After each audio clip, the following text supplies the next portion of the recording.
मंत्रा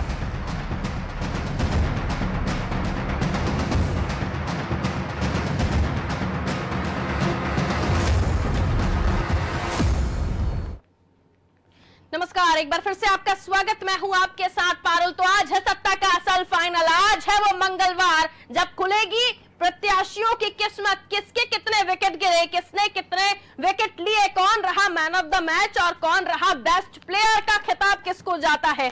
आज पता चलेगा किसके सर मध्य प्रदेश की जीत का ताज, क्योंकि यही 28 सीटें बताती हैं कि मध्य प्रदेश में किसकी सत्ता बरकरार रहने वाली है या कमलनाथ की सरकार वापस आने वाली है। मध्य प्रदेश का रुख किस तरफ जा रहा है, कौन से मुद्दों को पसंद किया है मध्य प्रदेश की जनता ने, ये सब कुछ बताएंगे, क्योंकि नतीजे आना बाकी हैं। फिलहाल तो रुझानों की बारी है और इसी बीच कुछ ऐसे नेता जिन्होंने अपनी बात रखी है इन चुनावी रुझानों को लेकर, वो आपको सुनवाते। कांतिलाल भूरिया साहब क्या कुछ कह रहे हैं, आप सुनिए।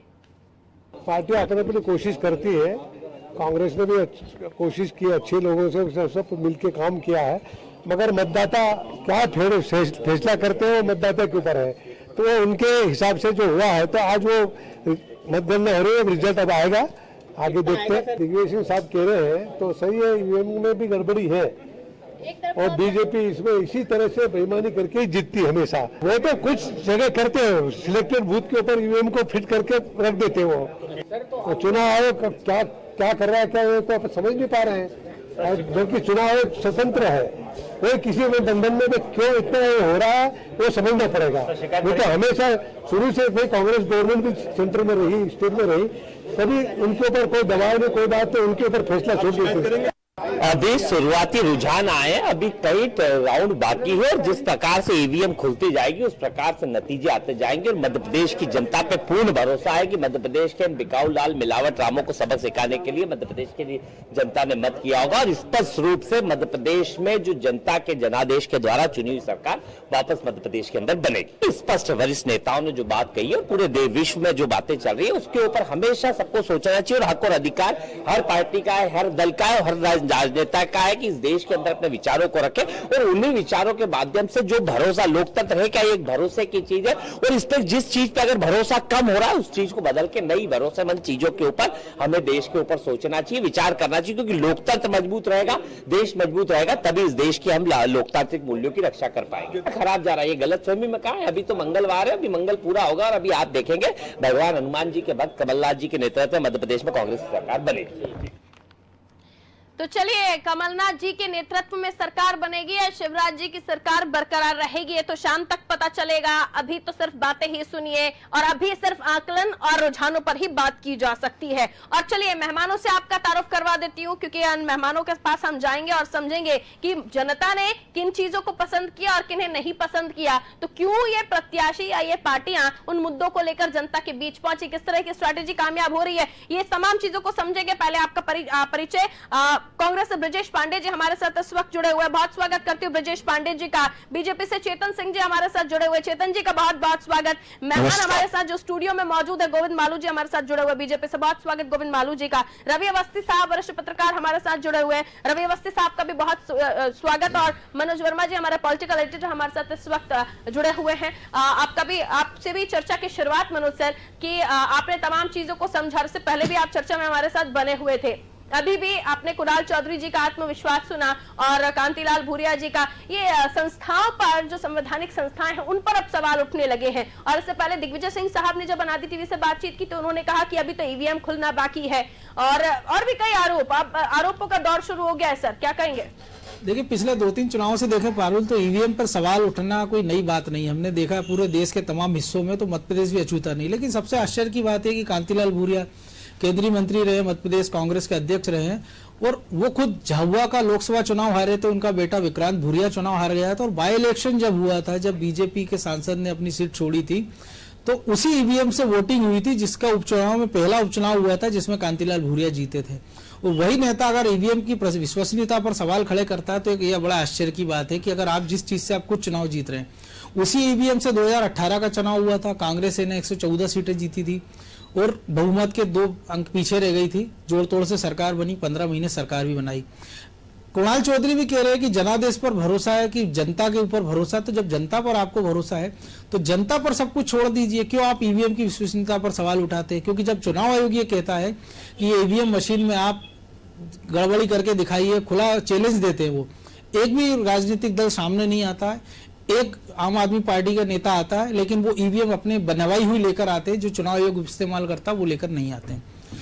इस पूरे चुनाव के अगर हम देखें, बीजेपी के फेवर में दो चार जो चीजें दिख रही है कि ग्वालियर चंबल में पिछली बार उनका सफाया हो गया था, मजबूत वापसी बीजेपी वहां कर रही है।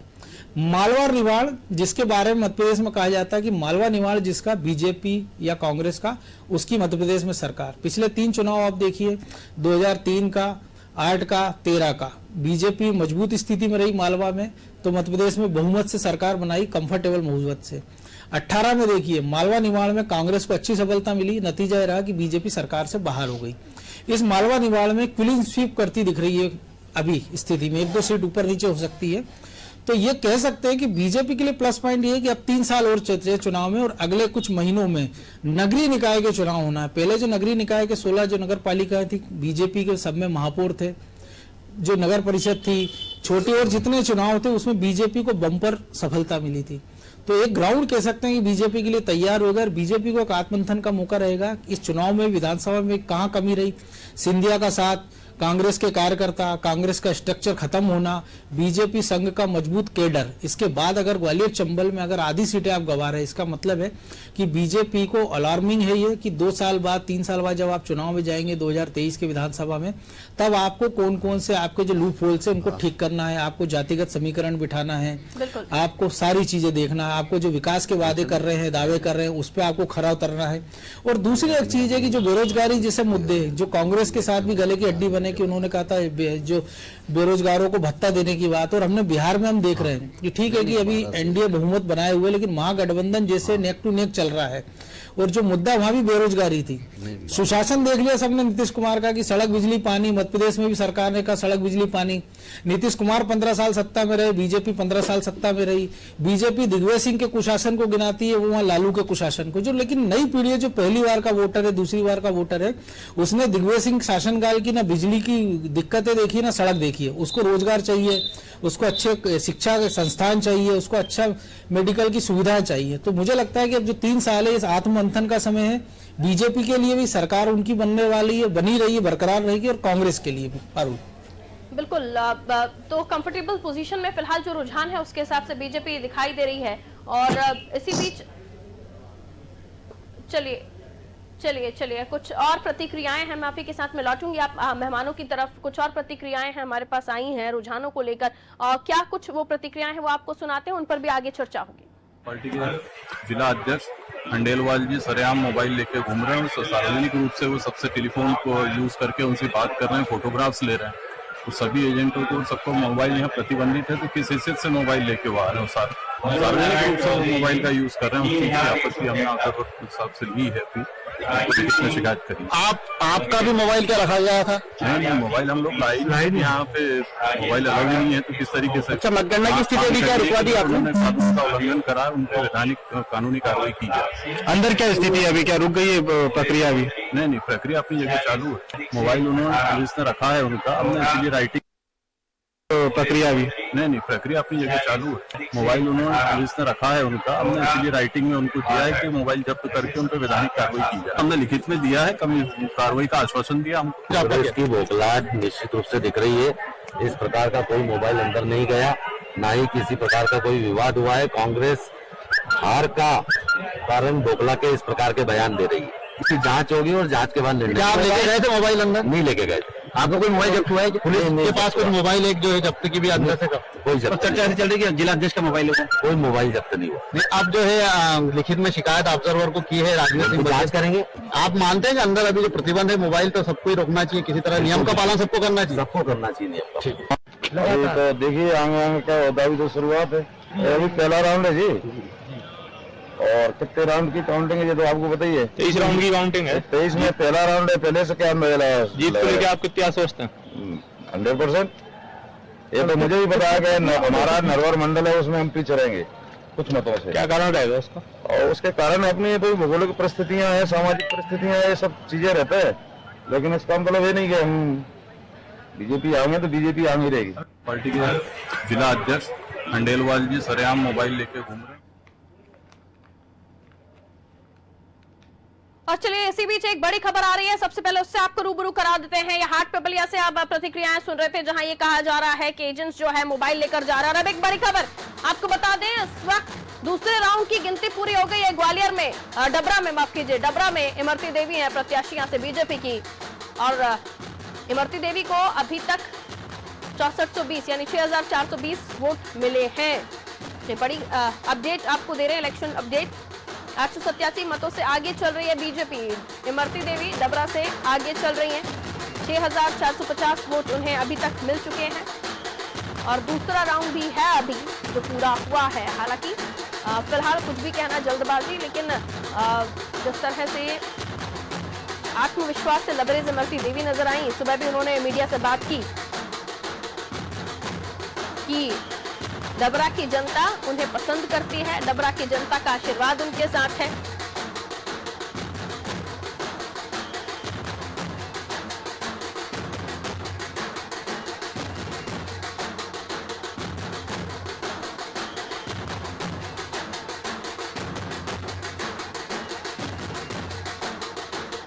चलिए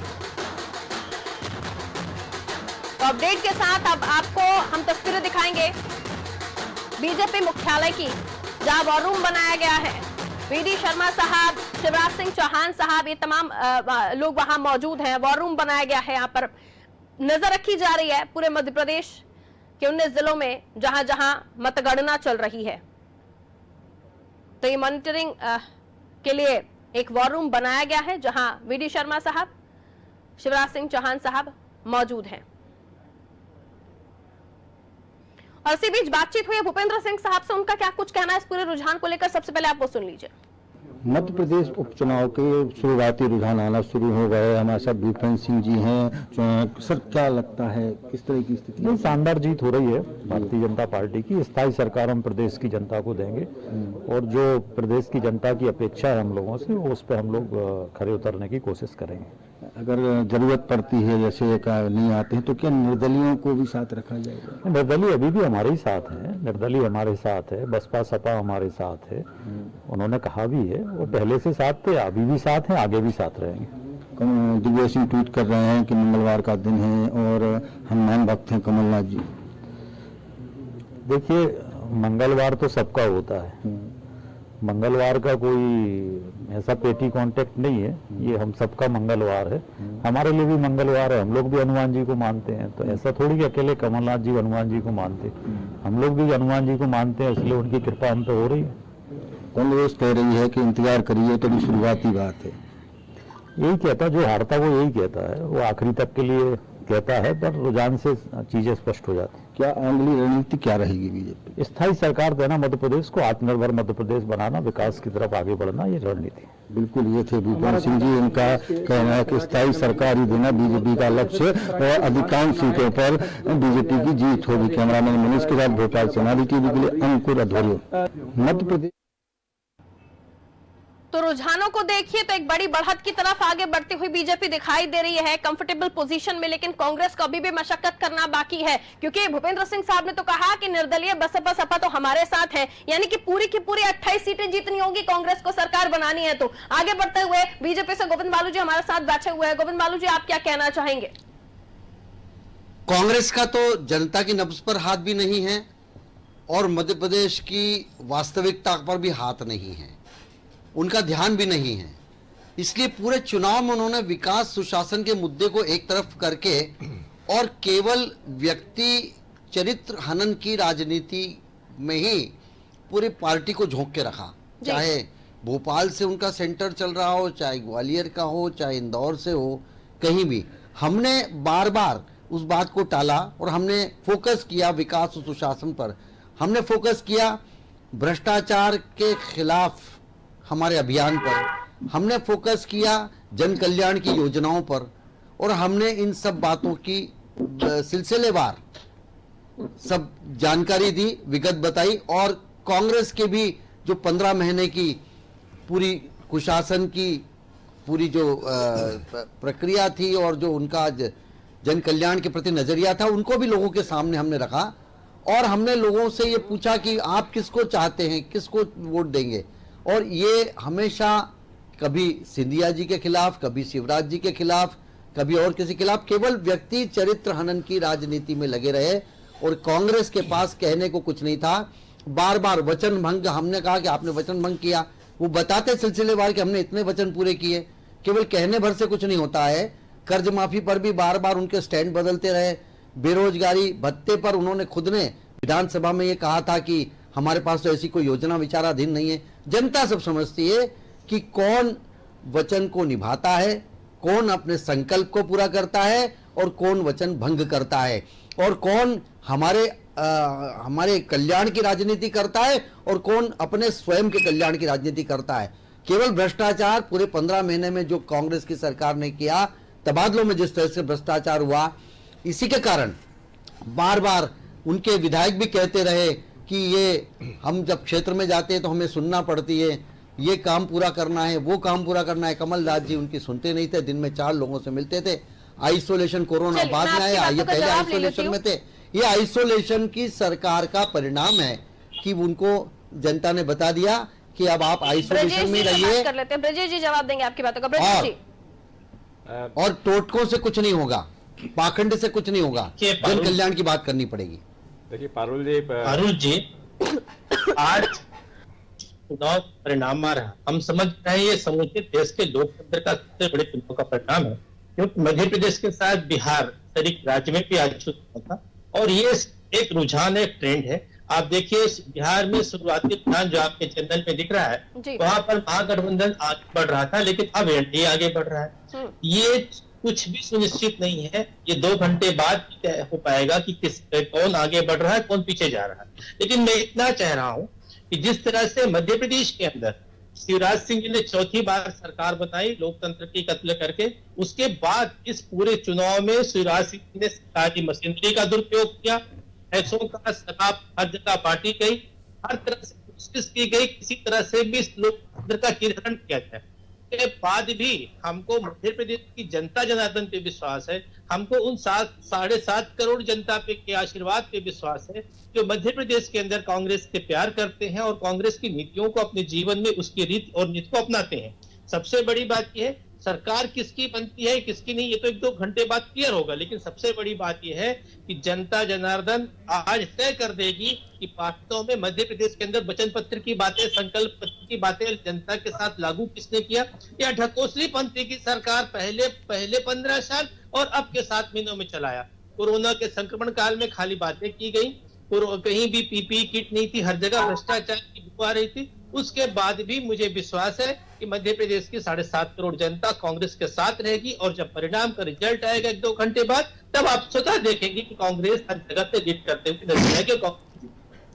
कांग्रेस के मेरे अनुज को मैं कह दूं कि वो बिहार के परिणाम देख लें और अपनी पार्टी की स्थिति को देख लें, उसके बाद में ये सब कहें कि हमारी, आपको अपनी खुद की स्थिति का आकलन करना चाहिए कि आप कहां खड़े हैं। बारी बारी से रवि अवस्थी जी तो अभी एक बार भी नहीं बोल पाए। रवि जी आप ही कहा कि वहां पर महागठबंधन आगे चल रहा एक बड़ी खबर माफी के साथ रोकती हूँ आपको। एक और बड़ी खबर देखिए, इस वक्त पल-पल की अपडेट, जैसे कि हमने अपने दर्शकों से कहा है कि हम पल-पल की अपडेट्स आप तक पहुंचाने की कोशिश कर रहे हैं। तो सबसे पहले वही हाटपिपलिया में 4 राउंड की गिनती पूरी हो चुकी है। हाटपिपलिया में अब तक जो पोजीशनिंग थी उसके हिसाब से बीजेपी कैंडिडेट आगे चल रही थी, लेकिन अभी क्या बन रही है देखिए, 2983 वोट से आगे बीजेपी चल रही है। अभी भी वही है कि 3rd राउंड कंप्लीट हो चुका है, लेकिन जो पोजीशनिंग है वो मनोज चौधरी साहब की अच्छी बनी हुई है, बीजेपी कैंडिडेट है।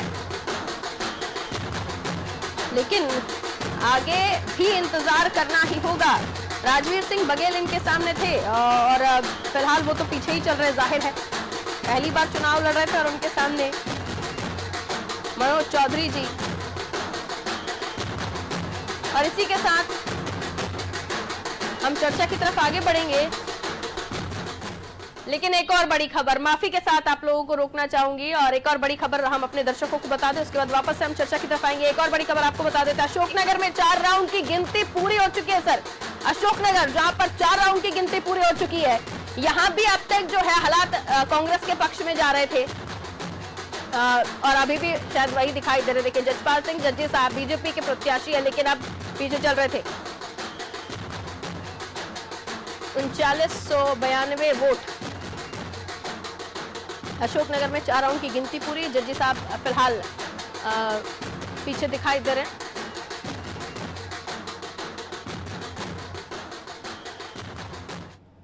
चलिए एक और बड़ी खबर, उसके बाद मेहमानों की तरफ आगे बढ़ते हुए माफी के साथ आगे बढ़ना होगा, क्योंकि हर खबर को पहले दिखाने का वादा है। सुवासरा में 12 राउंड की गिनती पूरी हो चुकी है।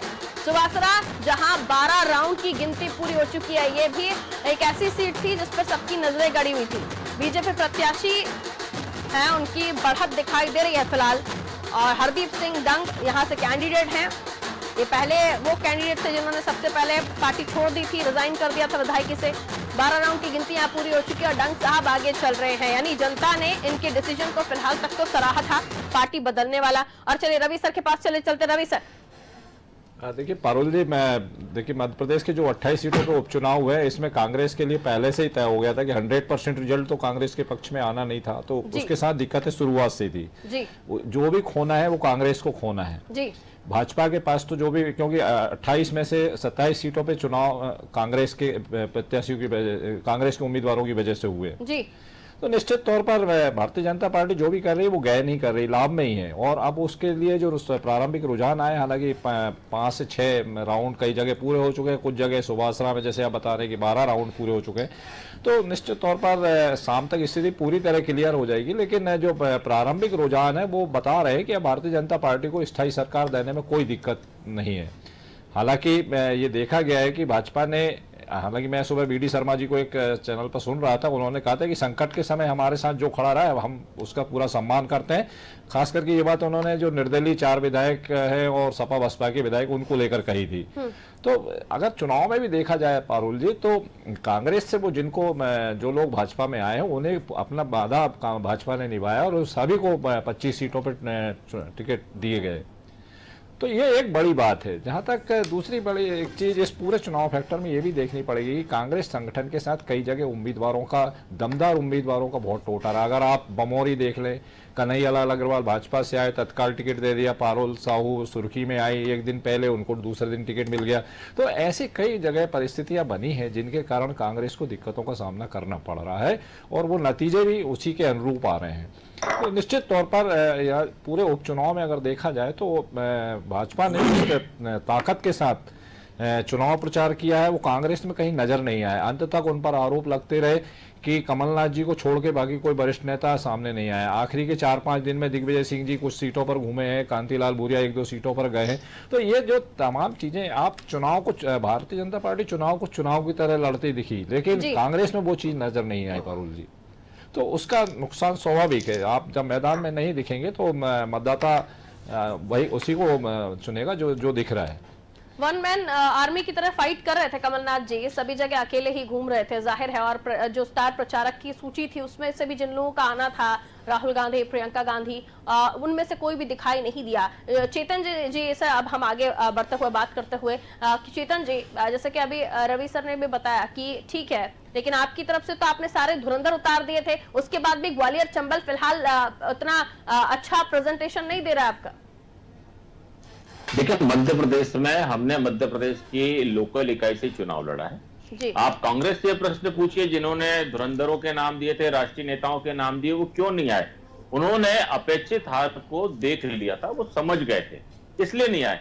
और जहां तक कांग्रेस का सवाल है, तो उन्होंने तो उद्धव ठाकरे को लाने की कोशिश की, उन्होंने अशोक गहलोत साहब को लेकर आए, भूपेश बघेल को लेकर के आए, उनके पायलट साहब के बेटे को लेकर के आए। तो ऐसा नहीं कांग्रेस ने कोई कोर कसर छोड़ी। असल में सवाल ये नहीं था, सवाल ये था कि जो कांग्रेस ने नारा दिया था खासतौर से चंबल को लेकर के, कि गद्दार और खुद्दार का जो चुनाव है, माफ करना, चंबल की जो माटी है वो स्वाभिमान और सम्मान का प्रतीक है। गद्दार तो सारा देश जानता है, इस हिंदुस्तान के टुकड़े करने वाले गद्दार कौन है, टुकड़े टुकड़े गैंग का समर्थन करने वाले लोग कौन है। क्या इस मध्य प्रदेश की धरा को आपने पाकिस्तानियों की धरा समझ के रखा है क्या? जो आप देश के खिलाफ बात करेंगे वो देश के समर्थन में लोग आपको वोट देंगे। तो मुझे लगता है गद्दार का नहीं, इसलिए कांग्रेस का यह हाल हो गया कि अब जनता की नजर में आप जरूर विलेन हो गए हो। जहां तक भारतीय जनता पार्टी का सवाल है, सोशल मीडिया के माध्यम से, चाहे देख लीजिए, चाहे जनता जनार्दन के बीच में, चाहे कार्यकर्ताओं, चाहे पुलिस, हर जगह हमारा बहुत साफ एजेंडा था, विकास विकास विकास, सबका साथ, सबका विकास, सबका विश्वास, ये हमारा नारा था। और जो आप कह रहे हैं कि ग्वालियर में हम पीछे हैं, ग्वालियर में हमने कमबैक किया है। और अभी तो ये मेरे मित्र ब्रजेश जी कह रहे हैं, ये सच बात कह रहे हैं कि अभी तो ये रुझान है, परिणाम आना बाकी है। तो कमोबेश ग्वालियर में भी हम ऐसा ही सोचते हैं, अभी ये रुझान है। इन रुझानों में जिस प्रकार की स्वीकार्यता इस मध्य प्रदेश के लाडले जनसेवक आदरणीय शिवराज सिंह चौहान जी की जनता जनार्दन जी के बीच में दिखी, भारतीय जनता पार्टी का जो परम अटल अटूट विश्वास शिवराज जी के नेतृत्व पर है, उनकी कार्य प्रणाली पर है, उनकी सरकार पर है, उस पर कहीं ना कहीं जनता ने अपनी मोहर लगाई है। जनता का दिया हुआ जनादेश आज मध्य प्रदेश में एक स्थायी तो मजबूत सरकार को बनाने के लिए साथ में खड़ा है। हमने पहले भी कहा था कि हम जब भी सरकार में रहेंगे, मध्य प्रदेश का विकास, युवाओं का कल्याण, गरीब किसानों का विकास और मध्य प्रदेश से देश का एक ऐसा राज्य है जिसके बारे में अभी यहाँ से कह रहे कांग्रेस हैं, वो चुनावी कैंपेन में उतनी सुनाई नहीं दी। आपने विकास की बात कही, आपने कहा रोजगार की बात, ये यहाँ से सुनाई दे रही है, लेकिन चुनावी कैंपेन्स में तो किस तरह की बयानबाजियां थी। अगर वहां से बयान आ रहे थे तो दूसरा मंच सजा हुआ था वहां से जवाब देने के लिए। तो फिलहाल जनता के बीच तो आप इन्हीं मुद्दों को लेकर गए ना, आपने नहीं बताया कि आंकड़े लेकर आप नहीं गए, ना ही कांग्रेस गई, ना ही बीजेपी गई, आंकड़े लेकर नहीं गए आप। जनता के बीच में हम सुशासन और विकास के मुद्दे को ही लेके गए, लेकिन ये भी सच है कि क्या आप हमारी माताओं बहनों को कोई टंचमाल कह दे, कोई टिकाऊ कह दे, कोई बिकाऊ कह दे, कोई आइटम गर्ल कह दे, ये कौन सी सोच काम करती है? ये हिंदुस्तान की, खासतौर से मध्य प्रदेश की जो सांस्कृतिक विरासत है, जो धरोहर है, ये मां नर्मदा का आंचल है। यहाँ महिलाओं का इस तरह से अपमान, मुझे लगता है कि कोई भी मध्य प्रदेश का वासी इसको स्वीकार नहीं करेगा। और यही कारण है कि कमलनाथ जी ने आंसू निकाल लिए, सारी चीज निकाल ली, लेकिन मध्य प्रदेश की जनता के बीच में जो बात घर कर गई थी उसको आप निकालने में सफल नहीं हो पाए। जहां तक मध्य प्रदेश का विकास का मामला है, मध्य प्रदेश की ये बात सच है कि आज हम जनता ने, वोटर्स ने, ये तो खैर नतीजे बताएंगे सर कि किसे कहा है पधारोसा। आप मनोज जी के पास थोड़े चलते हैं। मनोज जी, आप क्या कहना चाहेंगे? पूरे डिस्कशन को आप सुन रहे हैं, लेकिन सवाल ये कि क्या जिन मुद्दों को लेकर हमने इस चुनावी माहौल में बयानबाजियां सुनी है, जिन बातों को लेकर भी हमने इस पूरे सिनेरियो में डिस्कशन किया है, क्या उन्हीं मुद्दों को लेकर जनता के बीच जाना सही होता है? क्या राजनेता राजनीति इसीलिए करते हैं ताकि वो उस तरह की बयानबाजियों पर बात कर सके? राजनेताओं का या पार्टियों का या विधायक बन रहे हैं उनका, क्या उन्हें ये नहीं सोचना चाहिए कि आपके क्षेत्र में जो समस्याएं हैं उसको लेकर वो वादा करें? हालांकि चुनाव था ही इन बयानबाजियों को लेकर, लेकिन असल मुद्दे कहीं सुनाई नहीं दिए। कविता जब हमारे साथ इंदौर से जुड़े, उन्होंने जरूर बताया कि वहां की जनता ने मूलभूत सुविधाओं को लेकर वोट किया है। आप कैसे देखते हैं? देखिए, निश्चित तौर पर पारुल, जितने भी पॉलिटिकल पार्टियां वो हमेशा चाहती हैं कि जो मूलभूत मुद्दे हैं वो बात जरूर करते हैं उनके घोषणा पत्र, संकल्प पत्र, वचन पत्र में, लेकिन जब वो जनता के बीच जाते हैं तो कोशिश होती है कि दूसरे मुद्दों पर बात की जाए, मूल मुद्दों से लोगों का ध्यान कैसे हटकाया जाए। जैसे हमने जो आइटम वाला बयान था वो लगातार इतना चला कि बाकी के मुद्दे, किसान कर्ज माफी हो, लाडली लक्ष्मी योजना हो, या तमाम जो टिकाऊ बिकाऊ गद्दार जयचंद जैसे नारे थे वो पीछे दब गए। सुवासरा में हमने देखा, हमने हाटपिपलिया में देखा कि जो पिछला चुनाव दीपक जोशी हारे तो वो एक सड़क का निर्माण नहीं करा पाए थे, उस सड़क के कारण वो हारे। जैसे ही मनोज चौधरी ने बगावत की, बीजेपी में आए, उस सड़क का निर्माण शुरू हो गया, जिसका नतीजा वो दिख रहा है कि शुरुआती चरणों में पिछड़ रहे थे, अब वो आगे बढ़ रहे हैं। और जिस मुद्दे की बात अभी चेतन जी कह रहे थे, टंचमाल आइटम की, तो आप ये देखिए कि बीजेपी से 2 महिला उम्मीदवार मैदान में थी, डबरा से इमरती देवी, सुमित्रा देवी कासड़कर नेपानगर से, वो दोनों आगे चल रही हैं। आशा दोहरे जो पहले आगे चल रही थी वो पीछे चल रही है, और रामसिया भारती जो बड़ा मलेरा से वो पीछे चल रही हैं। तो कह सकते हैं कि जो महिला अपमान का, इसको भी बीजेपी ये कह सकती है कि देखिए महिला अपमान के कारण उनकी दोनों महिला उम्मीदवार पीछे चल रही है। लेकिन एक दिलचस्प बात यह है पारुल कि अगर ये 20 सीटें जीतती है बीजेपी तो निश्चित तौर पर दिल्ली और मध्य प्रदेश में पकड़ मजबूत होगी शिवराज सिंह चौहान की, क्योंकि उन पर फ्री हैंड मिलेगा, डिसीजन लेने के लिए फ्री हैंड मिलेगा, और सिंधिया खेमे का दबाव थोड़ा सा कम होगा। सिंधिया के जो प्रभाव क्षेत्र है ग्वालियर चंबल, जहां की 16 सीटें हैं, अगर वो 10 से कम सीट जीतते हैं, 10 सीट जीतते हैं, तो सिंधिया का दखल, बीजेपी में उनका प्रभाव कम होगा, उसके समर्थकों पर उसका असर आएगा, और फिर हो सकता है कि मध्य प्रदेश की राजनीति में सिंधिया का दखल कम होगा और दिल्ली की राजनीति में उनकी सक्रियता आपको बढ़ती देखने को मिलेगी। मुरैना की अगर हम बात करें तो नरेंद्र सिंह तोमर इस पूरे चुनाव में सक्रिय थे, केंद्रीय मंत्री हैं, वहां से वो सांसद भी हैं। पिछली बार 5-0 का रेशो था, 5 कांग्रेस 0 बीजेपी। अभी की जो स्थिति वो बहुत बेहतर नहीं है, 2 सीटें अभी स्थिति बनती दिख रही है, तो नरेंद्र सिंह तोमर का प्रभाव कम होगा। नरोत्तम मिश्रा के जो दतिया है भांडेर में अभी फूल सिंह बरैया हालांकि 600-700 वोट से आगे हैं, तो उनके कद में भी इस पर प्रभाव पड़ेगा। तो ऐसे कई सारे नेताओं के कद में भी इस चुनाव का प्रभाव पड़ेगा। दूसरी एक बात है कि जिस प्रकार से मैंने पहले भी कहा था कि मालवा निमाड़ के हिसाब से बीजेपी के लिए शुभ संकेत है, लेकिन ग्वालियर चंबल में नतीजे बताएंगे कि बीजेपी को और मेहनत करना होगी। बिल्कुल। एक चीज और जो मिथक है नेपा नगर को लेकर, उसको लेकर आपका क्या कहना है? क्या वाकई नेपा नगर जीत लिया तो मध्य प्रदेश में सरकार बनती है, जैसे कि मालवा को भी लेकर कहा जाता है? सर, इसको लेकर भी थोड़ा सा क्लैरिफिकेशन हो जाए। बिल्कुल, कई सारे ऐसे मिथक है कि ये नेपा नगर की बात है। अशोकनगर की अगर हम बात करें तो उसके लिए बताया जाता है कि जो प्रॉपर अशोकनगर में कोई मुख्यमंत्री जाता है तो अगली बार उसका पद छिन जाता है। ऐसे 3 उदाहरण अतीत में है। उत्तर प्रदेश के लिए कहा जाता है कि जो मुख्यमंत्री नोएडा जाता है वो दोबारा मुख्यमंत्री नहीं बन पाता है। लेकिन ऐसे कई सारे मिथक हमने 2018 में भी टूटते देखे, 2020 में भी हम टूटते, इस मिथक को हम देखेंगे पारुल। चलिए, बहुत सारी चीजें हैं जो टूटती जुड़ती हुई 2018 में भी देखिए, और अभी क्या होगा क्या नहीं होगा। हालांकि टूट फूट कहाँ संभव है कहाँ नहीं है, और भी हम आगे बातचीत करेंगे। मालू जी के पास चलते हैं। मालू जी, कॉन्फिडेंस लेवल तो वी डी शर्मा साहब का भी हाई दिखाई दिया, और जो मतदाताओं का जोश है वो भी हाई दिखाई दे रहा है, लेकिन किसके पक्ष में वो नतीजे बताएंगे। हालांकि ये भी कहा जा रहा था कि बीजेपी के साथ प्रॉब्लम ये भी है कि अंदर खाने भीतर घात की भी संभावनाएं चल रही हैं। कई ऐसे पॉलिटिशियन जो आपके धुरंधर थे जिस एरिया में, वो दिखाई नहीं दिए, चाहे शिजवार साहब की बात कर ली जाए, और भी कई जो सीट पर जाके दीपक जोशी जी बाद में उनको मना लिया गया, सब कुछ ठीक हो गया। लेकिन आपको लगा कि अगर शुरू में ही सब कुछ ठीक, क्योंकि जाहिर है कि जो पहले दिन से आपके दरी पट्टी बिछाने का काम करता था कार्यकर्ता, वो अब थोड़ा सीनियर हो गया, तो आपने उसको भी दरकिनार करके पहली प्रायोरिटी उन्हें दी जो दल बदल करके आपके पास आए। तो आपको लगता है आने वाले समय में थोड़ी परेशानी देखी जाएगी? पारुल जी, भारतीय जनता पार्टी एक कार्यकर्ता आधारित संगठन है, एक विचार आधारित संगठन है जी। विचार के लिए काम करते हैं हम, और हम जन कल्याण के काम के लिए एक हमारे लिए एक साधन है जी, सरकार जी। साध्य पवित्र होगा तो साधन का उपयोग होगा, तो हमारा पवित्र साध्य है जन कल्याण, और इसीलिए हमारा कार्यकर्ता जो लक्ष्य है उसकी तरफ ध्यान रखता है। हर कार्यकर्ता के लिए काम और हर काम के लिए कार्यकर्ता है। जहाँ तक मानसिकता का सवाल है, देखिए व्यक्ति है, मानव है, उसमें थोड़ा बहुत अंतर तो आता है, लेकिन कुल मिलाकर उस जैसे पहले दिन यदि कोई उम्मीदवारी कहीं भी, ये तो भी बाहर से आए, कांग्रेस से आए और भारतीय जनता पार्टी में शामिल और उनको उम्मीदवार बनाए, यूं भी हमारे यहाँ एक एक सीट पर 5 से 10 अच्छे दावेदार होते, एक जैसे दावेदार होते, उसमें से एक को टिकट मिलता है, 4 को थोड़ा कूल डाउन करना पड़ता है, क्योंकि स्वाभाविक है मन में यदि कोई कल्पना आपने संजोली है कि टिकट मिलेगा और नहीं मिले तो थोड़ा तो मन में आता ही है, लेकिन वो थोड़े दिन बाद में उसको वो पनीला हो जाता है। अभी तो जो एहसान और किया है उसके बाद वो काम में लग जाता है। आगे इनको रास्ते कोई व्यक्तिगत गुटबाजी हमारे यहाँ नहीं है। हाँ, अभी तो एहसान गुटबाजी। लेकिन मालू जी, आपके साधन और साध्य पे तो कांग्रेस सवाल खड़ी कर रही है कि आपका साध्य ये था कि सत्ता हासिल करना, और साधन ये था कि आपने पैसे दिए। नहीं, साध्य हमारा ये था जन कल्याण करना। कांग्रेस का असाध्य हो सकता है क्योंकि उनकी मानसिकता वैसी है, तो हमेशा एक ही बात करेंगे। उन्होंने जो मानसिकता है वैसी बात उन्होंने पूरे चुनाव में की, चाहे वो चरित्र हनन की राजनीति, भ्रष्टाचार की उनके ऊपर आयत थी, वो उन्होंने अपने मुख से उनको मुखरित हुआ। फिर ये जिस तरह से महिलाओं का सम्मान की आपने बात की, आइटम और बाकी सब चीजें, तो जो उनके पास होगा वही तो देंगे, जो होगा नहीं वो कहां से देंगे। तो जो उनके पास था उन्होंने परोसा, जनता ने उसको लौटा दिया, और अब शाम तक जो पूरी स्थिति स्पष्ट हो जाएगी, कांच की तरह साफ हो जाएगा कि ये जनता है, ये पब्लिक है, सब जानती है।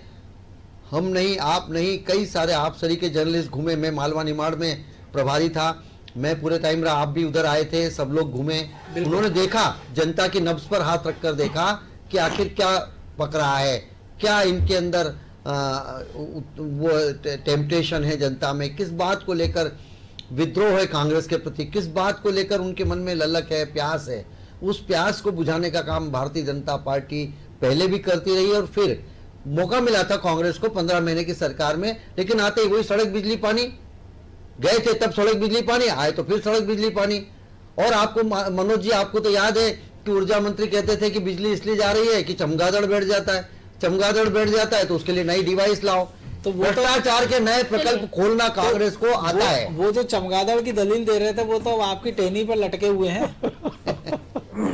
नहीं ठीक है, लेकिन कह तो उनके मुख्यमंत्री जो कहते थे वही तो करते थे, क्योंकि वो तो डिस्ट्रीब्यूटरशिप लाए थे कांग्रेस की फ्रेंचाइजी डिस्ट्रीब्यूटरशिप लेके आए थे।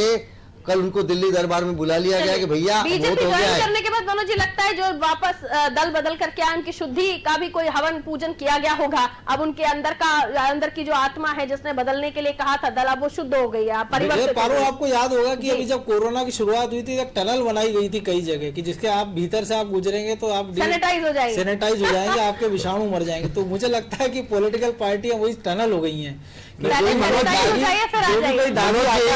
वो निकल के शुद्ध हो जाता है। मनोज जी वो अभी आप कह रहे थे, लेकिन ऊर्जा मंत्री उस समय प्रियव्रत सिंह थे, नहीं पारुल ने कहा था। पारुल जी मैं इस बारे में एक और बात कहना चाहूंगा कि अभी एक खबर आई थी कि संघ का एक कार्यक्रम अभी 2-3 दिन पहले यहाँ भोपाल में हुआ है और संघ भोपाल में फोकस भी कर रहा है। एक बात निकल कर ये आई थी कि जो कांग्रेस से जो लोग भाजपा में आए उनके लिए एक रिफ्रेशर कोर्स यानी ट्रेनिंग कार्यक्रम वो चलाएंगे। तो मुझे लगता है कि वो ट्रेनिंग कार्यक्रम के बाद उनकी विचारधारा में या जो भी उनके है उसमें बदलाव निश्चित तौर पर आएगा और उम्मीद की जानी चाहिए कि वो बदल जाएंगे। बाबू जी, रवि जी की एक बात का मैं जवाब दे दूं जल्दी से कि हमारे यहाँ तो ये इस तरह का अभियान, इस तरह का अभ्यास वर्ग लगातार, बड़े से बड़े नेता भी उस अभ्यास वर्ग में रहते, तो ये तो हमेशा करत अभ्यास के जड़मती हो सुधार उनके लिए पहला मौका चलता रहता है। तो रच बस गए हैं वो। ज्योतिरादित्य सिंधिया ने भी संघ कार्यालय नागपुर जाकर मत्था टेका और समिधा भी गए। पांडे जी, इस चुनाव के पहले जब वोटिंग के पहले एक ट्वीट किया था शिवराज जी ने, बड़ा चर्चित रहा था कि कोरोना काल में सैनिटाइजर से हाथ साफ करते रहिए, तो क्या वाकई हाथ साफ कर दिया है? हाथ तो जनता ने साफ कर दिया। देखिए मनमोहन जी, मैंने आपसे पहले आग्रह किया, बड़ी विनम्रता से कहा इस बार कि आप देखिए जनता का मुंह, जिन जगहों पे 70% वोटिंग हुई है, मैं लगातार ट्रेंड देख रहा हूं, उन जगहों पे कहीं भाजपा आगे है और जिन जगहों पे 60% वोटिंग हुई है वहां कहीं भाजपा आगे, कहीं कांग्रेस आगे है। तो जनता का मूड तब पता चलेगा पूरी तरह से आ जाएगा 4-5 बजे तक। दूसरी बात ये मैं कहना चाह रहा हूँ, मेरे भारतीय जनता पार्टी के मित्र मालू जी कह रहे हैं, मैं इनसे कहना चाह रहा हूँ कि जनादेश के अंदर, जनतंत्र के अंदर, प्रजातंत्र के अंदर अगर ध्येय शुद्ध हो, मन पवित्र हो, तब ये सब बातें अच्छी लगती हैं। भारतीय जनता पार्टी का चाल चरित्र चेहरा के बारे में आदरणीय गोविंदाचार्य जी और हमारे साथ जेबी नरसिम्हा जी लगी हुई थी क्या सर? आपकी लेबोरेटरी में टेस्ट नहीं होगा मित्र, गए कांग्रेस में, जनता की लेबोरेटरी में टेस्ट हो चुका है, शुद्धि करके गए। मैं बिल्कुल मैं आपसे कहना चाह रहा हूँ, कांग्रेस पार्टी देखिए हमेशा गंगा जमुना संस्कृत में विश्वास करती है और सबको लेके चलने वाली पार्टी है और इसके अंदर इस तरह की कोई बातें नहीं है। ये सब भारतीय जनता पार्टी के अंदर है कि यहाँ अगर कोई आ जाएगा तो उसको यज्ञ करा के शुद्धिकरण कराएंगे। कांग्रेस पार्टी के अंदर एक ही चीज है, कांग्रेस पार्टी समाज के अंतिम छोर के व्यक्ति के लिए भी उसी तरह पक्ष में खड़ी होती है। मनोज जी, चेतन जी से मैं एक सवाल पूछना चाह रही हूँ, अगर मैं गलत हूँ तो आप उससे करेक्ट कीजिएगा कि जब इस तरह की बातें जब चल रही थी तो उसमें हमने ये भी देखा कि आ तो गए हम बीजेपी में, लेकिन उसके बाद भी पंजे पर ही वोट मांग रहे थे कई ऐसे कैंडिडेट। चेतन जी, शुद्धि पूरी नहीं हो पाई, टनल साफ नहीं था, सैनिटाइजेशन में गड़बड़ थी, थोड़ा सा गुणवत्ताहीन सैनिटाइजेशन होगा शायद। नहीं क्या है, वर्षों अभी वो अंतरात्मा से नहीं कर पाए होंगे सैनिटाइज। नहीं मनोज भाई, वर्षों अगर किसी चीज का हम उच्चारण करें, आदमी कई हमने उदाहरण देखे ना, जो राम भगवान का नाम लेते उसको मरा बोलते तो आखिरी में राम राम बोलने लगता है। तो कुछ इसी प्रकार का है। लेकिन भारतीय जनता पार्टी में इतना सबको है कि मुखिया मुख सो चाहिए, खान पान को एक। तो हमारे यहाँ जो आता है उसको पता है कि मुखिया का जो व्यवहार है वो सबके लिए एक बराबर होगा। पाले पोसे सकल अंग तुलसी सहित विवेक। तो हमारे यहाँ एक बार आने के बाद इस परिवार में फिर भेदभाव नहीं रहता है। भेदभाव धर्म, जाति, आधार, संप्रदाय और समय के साथ एक का कोई क्रास लटका लेता है तो बनियान के अंदर से जनेऊ निकाल लेता है। ये समय काल विपरीत परिस्थितियों के साथ जो लोग चलते हैं उन पर लागू होता है। आत्मशुद्धि हुई नहीं हुई, जबान शुद्धि नहीं हुई, इससे ये पता चलता है। फिर बिसाहूलाल सिंह साहब भी उसमें एक एग्जाम्पल हैं और अब लगता है कि प्रशिक्षण फिर से करना पड़ेगा। उच्चारण करते हैं जो लोग वर्षों एक ही बात का उच्चारण करते हैं, निश्चित रूप से गलती से वो नाम निकल जाता है, इसमें कोई संशय नहीं है। लेकिन ये सब लोग अब भारतीय जनता पार्टी के कार्यकर्ता है, नेता है, भारतीय जनता पार्टी के सिंबल पर चुनाव लड़ रहे हैं। मैं इन मध्य प्रदेश के इन विधायकों को, जिन्होंने वास्तव में इस मध्य प्रदेश को चोर डकैतों से मिस्टर 15% से रुपए से बचाया है, ये तो लोकतंत्र के पहरे हैं। सुनिए तो रवि सर, मनोज सर, अब बीजेपी से ये सवाल नहीं पूछना चाहिए कि इसमें जो जीत गए वो तो ठीक है, कुछ को आपने मंत्री बना दिया है, कुछ को कहीं और भी सेट कर देंगे, लेकिन जो हार जाएंगे उन्हें कहाँ सेट कीजिएगा? और आने वाले चुनाव यानी नेक्स्ट टेन्योर होगा, उनको ही टिकट देंगे या फिर बीजेपी के कुछ कार्यकर्ताओं की भी बारी है? पहले हम मालू जी से पूछ रहे थे, उसके बाद चेतन जी के पास जाएंगे। मालू जी, देखिए, काल्पनिक बातों का कोई जवाब इसलिए नहीं दिया जा सकता कि अभी तो परिणाम आने दीजिए, अगले चुनाव में टाइम है, तब तक गंगा में कितना पानी बहता है, नर्मदा जी में कितना बहता है, चंबल में कितना बहता है, हम लगातार देख रहे हैं। और कौन कौन भाजपा से बहता है तो ये भी देखना पड़ेगा, ये क्योंकि इसी चुनाव में पारुल जो आपने सवाल किया है, जो मालू जी के भविष्य का, इसी चुनाव में आप देखिए कि प्रेमचंद तो हम है नहीं, चौधरी राकेश सिंह, पारुल साहू, KL अग्रवाल, ऐसे तमाम सारे नाम हैं जो समय के साथ जो बहते गए और कांग्रेस के किनारे लगे, कांग्रेस के पंजे ने उनको पकड़ा है और उससे छूट के अब वो कहाँ जाएंगे किसी को पता नहीं। शायद पांडे जी इसका जवाब दे पाएंगे। मनोज जी, राजनीति तो संभावनाओं की कला है, अब उस समय क्या संभावना बनती है तब देखेंगे। ठीक है, संभावनाओं की कला है और ये कला कहाँ चलेगी? ठीक है, ब्रजेश जी। मैं मनोज जी की बात का जवाब दे दूं पहले, क्योंकि बात हमारी पूरी नहीं हो पाई थी। जी कहिए जी, ब्रजेश जी। कि दैविक भौतिक तापा, राम प्रीति नहीं काहू व्यापा, असब नर करहि परस्पर प्रीति, चलहि स्वधर्म निरत सुत नीति। कांग्रेस पार्टी एक ऐसी पार्टी है जो सबको लेके चलती है, सबके लिए संभाव रखती है, सबके लिए सद्भाव रखती है। कांग्रेस पार्टी का स्लोगन रहता है सबका साथ सबका विकास, और हम समझते हैं कि अभी भी और आदरणीय मनोज जी इस बात से सहमत होंगे, अभी इस रुझान के आधार पर किसी भी चीज का फलादेश करना उचित नहीं है। 1-2 घंटे रुक जाए, उसके बाद इस पर प्रेडिक्शन करें तो ज्यादा बेहतर है। लेकिन आपको लगता है ब्रजेश जी कि इसके बाद भी आप पूरी 28 सीट जीत पाएंगे क्या? नहीं, मैं आपसे ये नहीं कह रहा हूँ कि पूरे नहीं, तो 2-3 घंटे 4 घंटे बाद का पूछ रहा हूँ कि 4 घंटे बाद की बताइए, तब भी क्या आप 28 सीटें जीत जाएंगे? जिस तरह से, क्योंकि मैं आपको बताऊं, जो ग्वालियर पूर्व है वहां पर 32 राउंड होना है और सबसे कम होना अनूपपुर में, और लगभग 10 से 12 राउंड औसतन सारी जगह हो चुके हैं। यही तो आप नहीं पहचान पा रहे जनता का सिम्टम, यही नहीं पहचान पा रहे हैं आप कैंसर के इलाज में जुकाम की दवा देते हैं, इसीलिए आपका नुकसान होता है बंधु। चलिए, मर्ज नहीं पता कर पा, ब्रजेश जी को आप कंप्लीट कर लीजिए। ब्रजेश जी, मनोज जी, मैंने आपसे आग्रह किया कि जहां पर 70% वोट हुई है वहां पर भी बीजेपी कहीं पे पीछे है, कहीं पे आगे है। जहां 60 हुई है वहां पे भी यही सीन है, वहां भी कांग्रेस आगे है पीछे है। जनता का मर्म क्या था ये अलग विषय है, लेकिन सबसे बड़ी बात यह है कि इस बार का जो चुनाव लड़ा गया वो चुनाव मुद्दे आधारित था और लोकतंत्र के लिए लड़ा गया, और इस बार जनता ने कांग्रेस की ओर से चुनाव लड़ा। हम समझते हैं जनता के लिए, जनता के द्वारा दिया गया है ये निर्णय हमारे लिए सर्वमान्य है, और यही लोकतंत्र की पराकाष्ठा है और यही लोकतंत्र का तकाजा है। मैंने आपने जो कुंदन की गोली है वो चाशनी में लपेट के परोस दी है दर्शकों के लिए। जनता ने बचा लिया ना लोकतंत्र, वोट तो कर ही दिया। आप जीत जिसकी भी हो, ये तो फिर जनता का जनादेश मानना पड़ेगा ना, मान लेंगे फिर लोकतंत्र की जीत हुई। ब्रजेश जी, ऐसा नहीं हम हार गए तो लोकतंत्र खत्म और बीजेपी जीत गई तो लोकतंत्र को हरा दिया, जिता दिया, इस तरह की तो टिप्पणियां नहीं शुरू हो जाएंगी। पारुल जी, देखिए मैंने कहा ना कि इस प्रजातंत्र के अंदर जनता का निर्णय सर्वोच्च होता है, जनता ही सर्वोच्च हमारे लिए ईश्वर है। आगे मान लेंगे ना कि जनता ने बचा लिया लोकतंत्र। लेकिन इस चुनाव में भारतीय जनता पार्टी ने जिस तरह से ईवीएम का दुरुपयोग किया, इस चुनाव में सरकारी मशीनरी का ईवीएम फिर वही चेतन जी भाई आ गया, चेतन जी भाई वही जनता की बात मानिए, आप आत्मावलोकन करिए, तब ठीक होगा आपका सब स्वास्थ्य। चेतन जी, मनोज जी, ईवीएम को लेकर आएंगे, ब्रजेश जी आपके पास आएंगे। ईवीएम को लेकर के भारतीय जनता पार्टी सबसे अधिक राष्ट्रलापा करती थी, आपको याद होगा 80-90 का दो, और उस समय संयोग से मैं जब राष्ट्रीय प्रवक्ता थी कांग्रेस का, पिंडी पार्टी के ही JB नरसिंहा मेरे साथ एक डिबेट में बैठे थे नेशनल चैनल में। मैंने उनसे इसी चीज को पूछा था मनोज जी, हमने कहा कि ईवीएम को लेकर के सबसे दिखाते हुआ अटल बिहारी वाजपेयी जी के समय, जसवंत सिंह के समय, आप लोग क्या करते? लेकिन ब्रजेश जी एक मिनट मालू जी, ब्रजेश जी आपने कहा कि 2-3 घंटे बाद परिणाम बदल जाएंगे, तो फिर ईवीएम पे शंका क्यों है आपको? क्या ईवीएम आपके हिसाब से चलने लगेगी 2-3 घंटे बाद?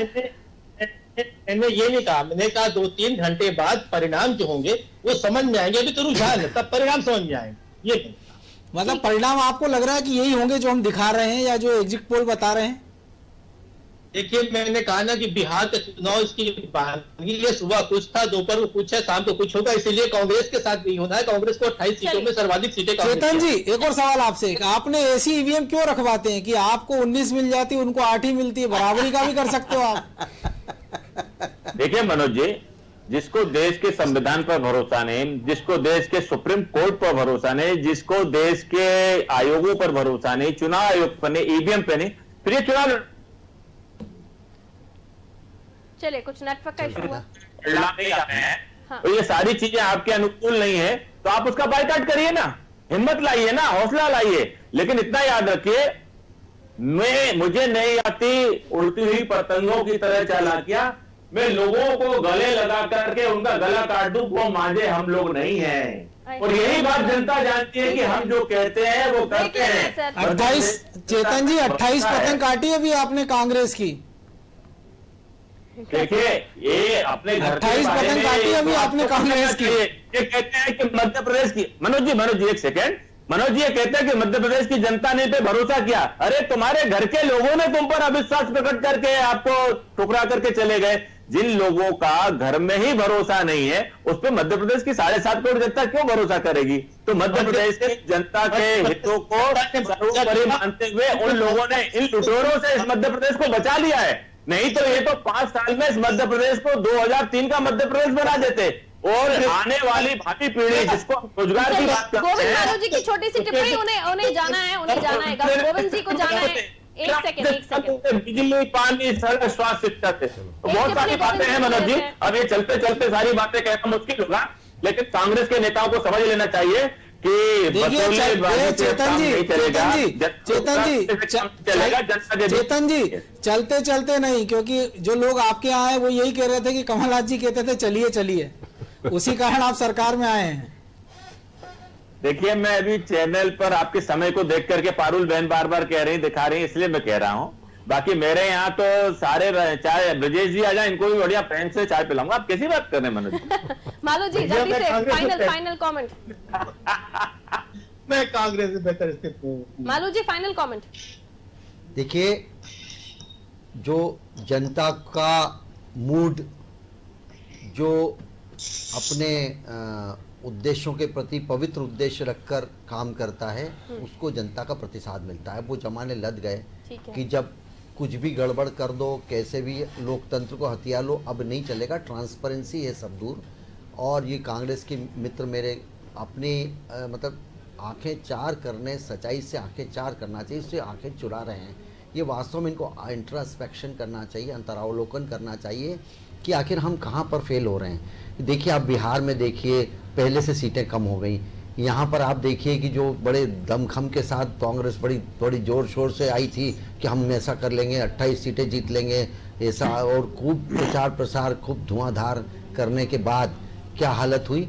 ये अब जनता क्या चाहती है, लोकतंत्र में क्या तकाजा है, उस पर ध्यान रखना चाहिए। चाहे कोई भी दल हो, कोई भी राजनीतिक दल हो, यदि वो उसकी स्वीकार्यता नहीं होगी, उनके नेता की स्वीकार्यता नहीं होगी, जनता से आंखें चार करने का मादा नहीं होगा, तो जनता में कभी सफल नहीं होगा। जल्दी ही पता चल जाएगा, कुछ ही घंटे शेष। रवि सर। बिल्कुल पारुल जी, मैं मालू जी की बात से इत्तेफाक रखता हूं कि कांग्रेस को अपने आत्मावलोकन करना चाहिए कि क्या कमियां रह गई हैं, जो जिस तरह की स्थितियां लगातार हर राज्य में बनती जा रही है, बिहार हो, मध्य प्रदेश हो, तो निश्चित तौर पर अब कांग्रेस को इस मामले में विचार करना चाहिए कि कैसे वो अपने संगठन को और अधिक मजबूत करे ताकि जनता का विश्वास वो हासिल कर सके। चलिए, बहुत बहुत शुक्रिया आप सभी मेहमानों का हमारे साथ जुड़ने के लिए। तो कुछ तो कमियां रही होंगी, यही तो कह रहे हैं तमाम विश्लेषक कि कुछ तो कमियां रही होंगी। क्यों कांग्रेस को आज इतना पीछे हम देख रहे हैं, लेकिन फिर भी कांग्रेस का आत्मविश्वास कि हम 28 की 28 सीटें जीत रहे हैं। लेकिन ऐसे में नतीजे बताएंगे कि किसका पलड़ा भारी होने वाला है मध्य प्रदेश में। लेकिन तब भी बीजेपी के साथ तो ट्विस्ट है, अगर बीजेपी की ज्यादा सीटें आती हैं तो अच्छी बात है, वो तो बहुत ही अच्छी बात है शिवराज जी के लिए भी, बीजेपी के लिए। लेकिन अगर ग्वालियर, चंबल या फिर सिंधिया समर्थकों में कम वो सीटें हो जाती हैं, वो विधायक कम हो जाते हैं जो सिंधिया के खास तौर पर चाहने वाले हैं, तो सिंधिया का कद मध्य प्रदेश में घटेगा, फिर वो दिल्ली की राजनीति करेंगे, फिर आने वाले समय में और क्या हम देखेंगे ये तो धीरे धीरे आपको पता चलता रहेगा। लेकिन जैसे कि अभी कांग्रेस के तमाम लोग कह रहे थे कि अभी तो वक्त बाकी है, आगे आगे देखिए होता है क्या। ये देखिए मिठाइयां खिलाने और मिठाइयां खाने का दौर बीजेपी कार्यालय में शुरू हो गया है। रुझान है भारतीय जनता पार्टी 19 सीटों से आगे, और रुझान कह रहे हैं कि कांग्रेस 8 से 9 पर सिमटती हुई नजर आ रही है। लेकिन फिलहाल ये रुझान है और मिठाई खिलाने और खाने का दौर शुरू हो गया है। लेकिन मालवा में, ग्वालियर में मिठाइयों के डब्बे तो कुछ दिन पहले ही बंटना शुरू हो गए थे, पोस्टर भी लगना शुरू हो गए थे। और आज भी हम सावेर सीट पर बात करें तो तुलसीराम सिलावट को तो पोस्टरों में जिता भी दिया है। यहाँ वीडी शर्मा साहब शिवराज सिंह चौहान साहब को मिठाई खिलाते हुए, और शिवराज सिंह चौहान साहब मध्य प्रदेश मुख्यमंत्री, वो भी मिठाई खिला रहे हैं। देखिए सभी को ये बताता है कि कॉन्फिडेंस जो था और जो मेहनत की है उसका नतीजा दिखाई दे रहा है। और चलिए इसी बीच भांडेर से प्रत्याशी फूल सिंह बरैया, उन्होंने क्या कुछ कहा है आपको सुनवाते हैं। भांडेर विधानसभा सीट जीतेंगे और मैं समझता हूं कि मतदाताओं का जो रुख है वो कांग्रेस के पक्ष में है, और कांग्रेस के पक्ष में बल्कि एक आंधी सी थी, वो तो आखिरी वक्त में सरकार के गृह मंत्री रसूखदार लोगों ने डायरेक्ट पैसा बांटा है, और पैसा बांट करके और धमकी दे करके लोगों का कुछ वोट पर प्रभाव डाला है। बाकी ज्यादा प्रभाव नहीं डाल पाएंगे। कांग्रेस पार्टी जीतेगी भांडेर से। कांग्रेस पार्टी जीतेगी, बस जीतेगी, और उसमें जनता की सेवा करने का अवसर मिलेगा। और जो अभी एक तरह से भांडेर में पहली बार इतना ज्यादा गुंडा राज चला, पहली बार भांडेर में बूथ कैप्चरिंग हुई, पहली बार भांडेर में पैसा बटा, पहली बार भांडेर के मतदाताओं को धमका करके और फर्जी मतदान पहली बार हुआ। तो इस बीच में जो गलत कोई परिपाटी पड़ जाए तो उसको रोकने का काम करेंगे हम लोग। तो इस बात के लेकर के जनता की सेवा में तो खुशी होती है। कांग्रेस पार्टी सरकार बनाएगी। अभी जो 3-4 राउंड के जो इलेक्शन है, इससे निश्चित नहीं किया जा सकता है। 20-20 राउंड, 25-25 राउंड किए गए, और निश्चित रूप से कांग्रेस जीतेगी और कांग्रेस की गवर्नमेंट भी बनेगी। तो ये थे भांडेर से कांग्रेस के प्रत्याशी जिन्होंने कांग्रेस की जीत का दावा किया है, अपनी सीट का भी दावा किया है, लेकिन गिनतियां भी की हैं उन तमाम चीजों की जिसको लेकर वो आरोप भी लगा रहे हैं कि बूथ कैप्चरिंग हो गई, यहाँ किस तरह से फर्जी वोटर्स आए और तमाम वो चीजें। तो एक तरफ कारण भी कि आने वाले समय में क्या कारण देंगे, और एक तरफ जीत का दावा भी। कौन सा पलड़ा उनके लिए सही मायनों में भारी है, क्या जीत रही है या फिर जो आरोप लगाए हैं उनमें कितना दम है, क्लियर नहीं है कांग्रेस भी फिलहाल। लेकिन हम बिल्कुल क्लियर है, क्योंकि हम रुझान आपको पल पल के अपडेट्स दे रहे हैं, और कहां क्या आंकड़ा हो रहा है ऊपर नीचे वो भी आपको बता रहे हैं। छोटे से ब्रेक लिए रुकना होगा, ब्रेक के उस पर हाजिर होंगे कुछ और मेहमानों के साथ और कुछ और अपडेट्स लेकर। कहीं मत जाइएगा, बने रहे अनादि टीवी के साथ।